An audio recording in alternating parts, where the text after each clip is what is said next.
Welcome back for another strategy video of Clans of Caledonia. My name is Ollie Helm. Several people have suggested discussing topics that fall into what I call gameplay, such as where to place starting workers and how to counter various opponent moves. A lot of these topics are situational, so with this video, I would like to begin a series of gameplay videos where I will discuss my thinking as the game progresses. A game of 3-player clans will have over 150 moves in it, so I won't talk about every single move as few people want to scan through a 1-hour video. Instead, I will give my overall thoughts of what I am seeing and thinking about at the beginning of each round, and then advance the game to key moments where an interesting or difficult decision was made. We'll start with the game setup, as that will allow me to highlight what I am seeing going into the auction. This is often the most exciting part of the game for me, as I wait in anticipation for what comes up. We'll need to decide which is the best clan and what is it worth to get that clan and be first player. Let's see what we have here. For clans, it is Cunningham, Robertson, and Ferguson. By the way, I am assuming that you know how to evaluate the basic strengths of each clan. If you do not, or need a refresher, check out my related videos in the description. Looking at the port tiles, the processed goods port is an excellent starting port, while the contract plus £5 port could potentially be a good early port as well. We probably want to place starting workers near these ports, but this will be tricky because of the board layout. In addition, there is no basic goods port, so that makes Cunningham a weaker clan. Actually, Cunningham's starting goods don't include milk either, so that makes things even worse for that clan. There are only 2 good ports, so that is a small negative for Ferguson. Next, let's discuss the board layout. The challenge with the board layout is that for both good ports, there are only 2 good spots for starting workers. Ordinarily, I wouldn't call a £5 hex a good spot, given the cost, but with the processed goods port tiled in the location that it is in, the £5 hex is worth it.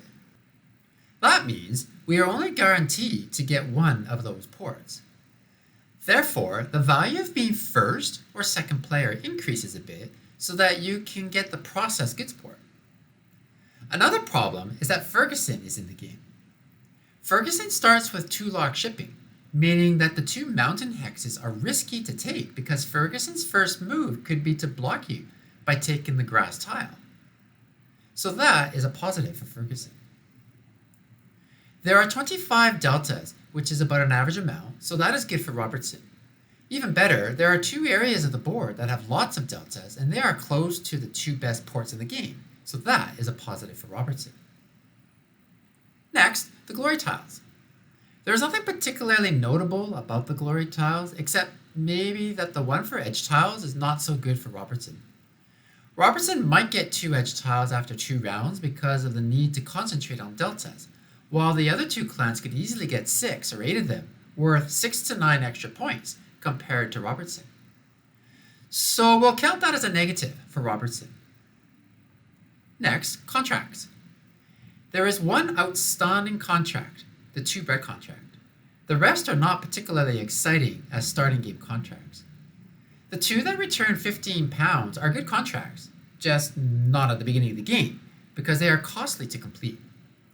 So we'll raise the value of being first player a bit, but not much, because if I end up being second or third player, I might decide to place next to the contracts port to hopefully get a nice contract and an additional £5.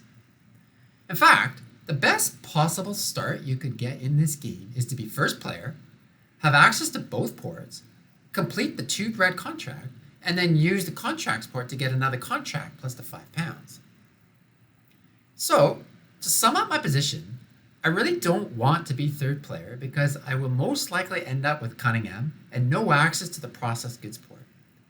I am favoring Robertson because while I said there are only 2 good starting hexes around the contracts port, the £6 hex is on a delta, so it is not so bad.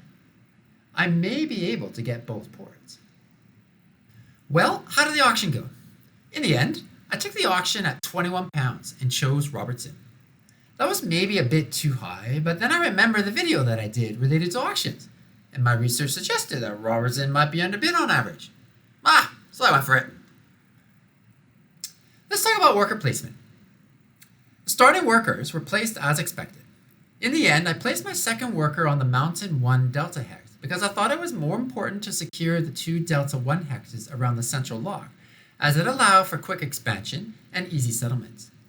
My main concern was that Ferguson could quickly reach the top of the central lock in 2 moves and drop down to the Mountain 1 Delta Hex before I could get there, if I placed on the Delta 6 Hex by the contracts port. Starting on the Delta 6 Hex also meant I would have to play on relatively expensive 4 and 5 Deltas to get to the central lock. Not ideal in the first round, even if I do get the £3 discount. Plus, I could still expand towards the contracts port later on, as my opponents might not take the Delta Hexes, being so expensive. Round 1. The first few moves of the game were pretty standard. I placed my cheese down to make sure I could get at least some of the Delta Hexes in the top left of the board before Ferguson took them away.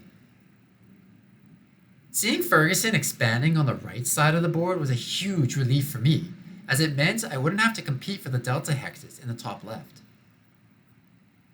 I decided not to complete the contract in the first round for 2 reasons. First, I couldn't really make use of the free expansion properly.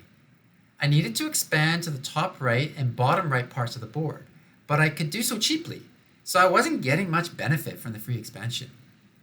I could have expanded towards the contracts port, but that would have cost me the chance of getting the cheap 1 and 2 Delta Hexes by the trading port, seeing as how Ferguson had already passed. Second, the remaining contracts on the board did not excite me, and I figured if I sold the bread, I could buy it back cheaper later on.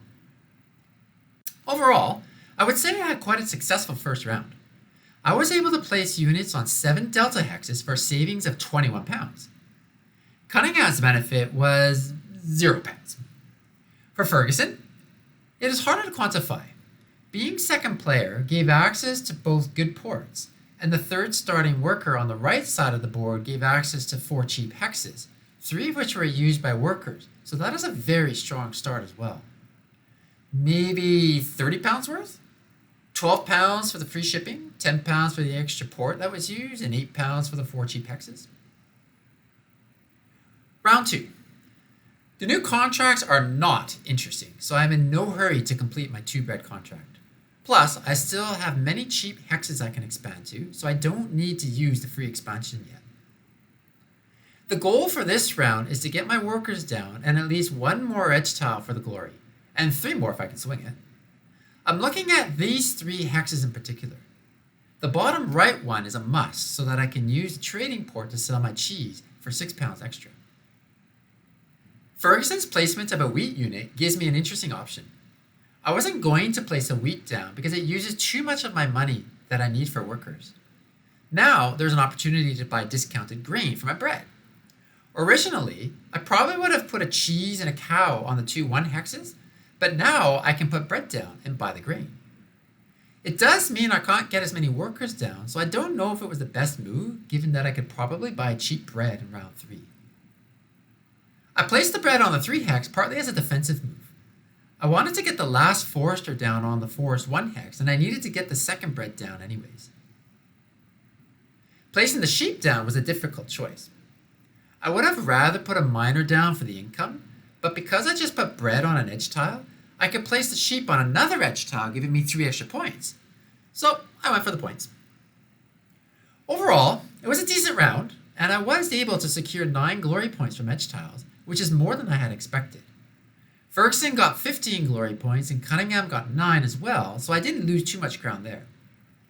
I am a bit light on the worker income, but I do have £10 coming from the 2 bread contract. Bread is very cheap at £7, and cheese is worth £10, with Cunningham about to make it more expensive when they buy 3 cheese for their contract. So in retrospect, I probably should have stuck to my original plan instead of buying the grain and placing bread down. Round 3. The goal for this round is to get the final 2 miners down, upgrade my workers, and continue building out on the deltas. Last round I had no expansions on deltas, so that is not good, since I'm not making use of my clan benefit. In completing the contract, I can now make my march towards the contracts port. I can get my last miner down, fortunately, on the Delta 4 hex, but if I go on the Delta 6 hex, I may not have enough money to upgrade both of my workers. I waited as long as I could to sell my cheese in hopes that Cunningham would buy before I needed to sell, but they held out longer by buying lots of merchants. Finally, I sold my cheese, and sure enough, the very next turn, Cunningham makes their move. I think I was a bit lucky that I didn't get blocked from the contracts port. I probably should have given up an upgrade to secure the port and get a contract. Overall, 4 Delta placements for a £12 benefit is good for round 3. I still have lots of Deltas I can expand on, I still have a chance for the contracts port, and I will most likely win the settlements. I'm getting a bit nervous though, because somehow Ferguson is producing about as much as I am in goods and worker income, but is ahead of me in points. I have 8 points in export goods, and combined with glory and auction, I am at 0 points for the game. Ferguson has 22 points in export goods and 32 for the game. So with similar production, I am 32 points behind. I will still get more benefits from Deltas, and hopefully the contract port. So the game is going to be close. But at this stage, I'm wondering how Ferguson did so well. Cunningham has 45 points, but I am not concerned because although they have lots of money, they aren't producing goods, so the money will probably get eaten up in the market quickly. Round 4. The goal for this round is to start completing contracts, load up on cheap processed goods, if possible, and make sure that I get access to the contracts port, and have 3 factories of the same type down to be ready to get the free building bonus if needed in round 5. Ferguson starts by stocking up on cheap bread using a neighborhood bonus. That was my plan! I secure the contracts port. Then there is still ability to buy cheap whiskey with my own neighborhood bonus.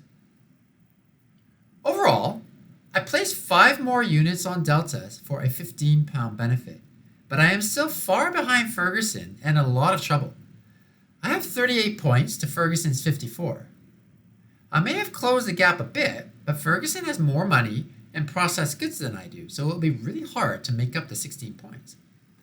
I will gain at least 6 points on Ferguson from settlements, so I have to hope I can complete more contracts in Ferguson as well, and ideally, so would Cunningham. There is a 24-point difference between being first and third for settlements and completed contracts combined, so I still have a chance to win, but it will be difficult. One other thing I noticed was that Ferguson chose not to complete the 4-bed contract in round 4, which was a surprise to me, given that tobacco looks like it will be worth 5 points each, and Ferguson had 6 bread to use. Round 5. This round is all about the contracts, of course. Counting the export goods available on the game board and player boards, there are 18 cotton, 12 tobacco, and 18 sugarcane. So clearly going for tobacco is the best choice. However, there is a catch in this round. The glory is for processed goods, which makes completing contracts with processed goods quite expensive given the opportunity cost. For example, the 4 bread contract, which I thought was so good in round 4, is worth 6 points less glory because of the 4 bread that you need to use. That means that contracts that require sheep are the most valuable, since they give the same export value as processed goods, about 4 points. Yet, it only costs 1 point for the loss of a sheep, whereas the cost of a processed good is 2 points plus 1.5 points from the lost glory. Needless to say, the 3 sheep 2 bread contract is by far the best contract on the board, and is actually the best contract in the game in round 5, with glory for processed goods. Evidently, Ferguson knows this as well and takes that contract, and with that, my hopes of winning are greatly diminished. Curiously, Ferguson uses precious merchants and money to buy milk. The previous move, Ferguson had bought 3 bread in a neighborhood bonus while placing a sheep down, so it looks like Ferguson is pushing hard for the glory points. Meanwhile, I get lucky with bonus contracts, as the 6 wool contract appears and I have the wool to complete it. It is tobacco, and it doesn't use processed goods. Very nice. My next bonus contract is also quite nice, as it has a sheep and money. I also buy cheap bread because of the glory. And then Ferguson makes another surprising move by placing a cheese dairy down. For £12, that move will net 4 points. However, had they chosen to complete one of the remaining contracts, they would have also netted around 4 points for roughly the same price, but they would have had an extra completed contract. At this stage in the game, it may not have made a difference, and tobacco was now looking like it would only be worth 3 points each. But had Ferguson completed the 4 bread contract in round 4 and continued completing contracts in round 5, there may very well have been a different result. I, on the other hand, was going all in with contracts, and was I ever lucky with my bonus contracts? 3 bonus contracts and 3 outstanding contracts. That luck, along with Ferguson concentrating on glory points, was the difference. Had Ferguson completed 1 more contract, they would have earned 3 extra points by tying Cunningham for completed contracts. Had they gotten 1 more settlement, they also would have tied Cunningham in settlements and earned another 3 extra points.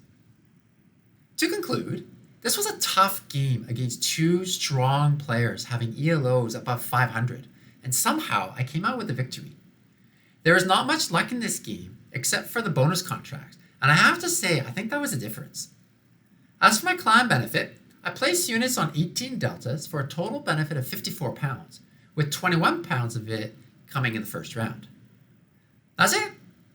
I hope you found my commentary helpful. Feel free to leave comments below, and happy playing!